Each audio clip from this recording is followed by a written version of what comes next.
பிப்ரவரி 11வது தேதி வரலாற்று நிகழ்வுகள். மகாத்மா காந்தி ஹரிஜன் என்ற பத்திரிகையை தொடங்கினார். 1933 பிபிசி தொலைக்காட்சி தனது முதலாவது அறிபுனை தொலைக்காட்சி நிகழ்ச்சியை ஒளிபரப்பியது. 1938 சீன எல்லையில் நடந்த தாக்குதல் ஒன்றில் 12 இந்திய இராணுவத்தினர் கொல்லப்பட்டனர். 1960 பன்னாட்டு கடற்பரப்பில் அணுக்கரு ஆயுதங்கள் பயன்படுத்துவதை தடை செய்யும் ஒப்பந்தத்தில் அமெரிக்கா, ஐக்கிய இராச்சியம், சோவியத் ஒன்றியம் உட்பட 87 நாடுகள் கையெழுத்திட்டன. 1971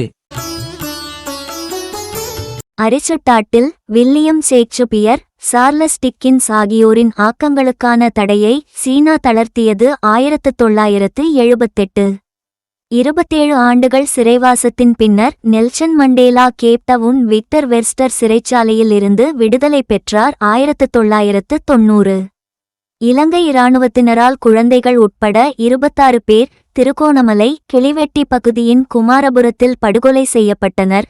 30 பேர் காயமடைந்தனர். 1996 ஹபிள் விண்வெளி தொலைநோக்கியை பழுதுபார்க்கும் டிஸ்கவரி விண்ணோடம் புறப்பட்டது. 1997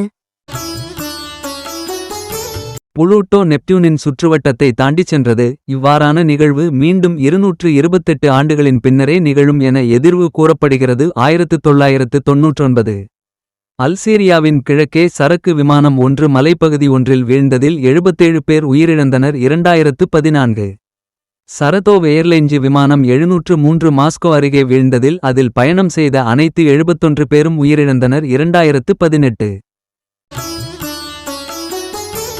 பெலாரஸில் உள்ள ஸ்டோல்ட்சி நகரில் உள்ள ஒரு பள்ளியில் நடந்த கத்திக்குத்து சம்பவத்தில் 15 வயது மாணவன் ஒரு ஆசிரியர் மற்றும் ஒரு வகுப்பு தோழரை கொன்றான். 2019 இட்டூரி மாகாணத்தில் கோனெகோ கிளர்ச்சியாளர்கள் நடத்திய தனித்தனி தாக்குதல்களில் குறைந்தது 52 பேர் கொல்லப்பட்டனர். 2025